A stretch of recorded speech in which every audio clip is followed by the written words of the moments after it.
ఎటువంటి కేసులు ఉన్నా నేను న్యాయస్థానానికి హాజరవను,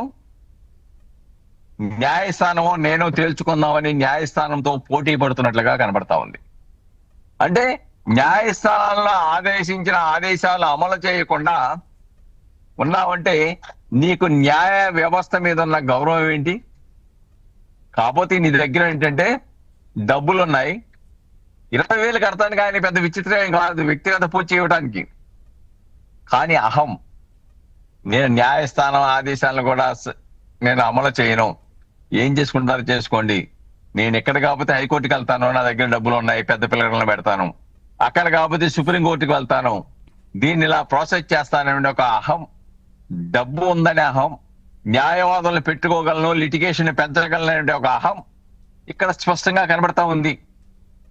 కాబట్టి న్యాయస్థానాల్లో కూడా ఇటువంటి అంశాలలో కోర్టు ఇచ్చిన దిగువ కోర్టు ఇచ్చినటువంటి ఆదేశాలు అమలు చేయకుండా అదే ఆదేశాలు ఇమ్మని అంటున్నారు కాబట్టి, లిటిగేషన్ పెంచుతున్నారు కాబట్టి న్యాయస్థానాలు కూడా ఇటువంటి లిటిగేషన్ల పట్ల అప్రమత్తంగా ఉండి అలాంటి పిటిషన్ల మీద నష్టపరిహారం కట్టమని చెప్పేసి ఆదేశాలు ఇవ్వాలి.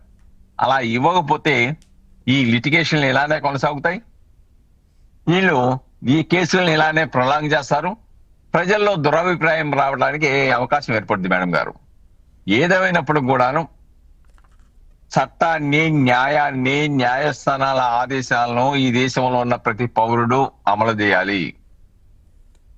అటువంటి పరిస్థితి జగన్మోహన్ రెడ్డి దగ్గర కనుచూపు మేరలో కనిపించడం లేదు. అందుకే ప్రజలు గుణపాఠం చెప్పారు.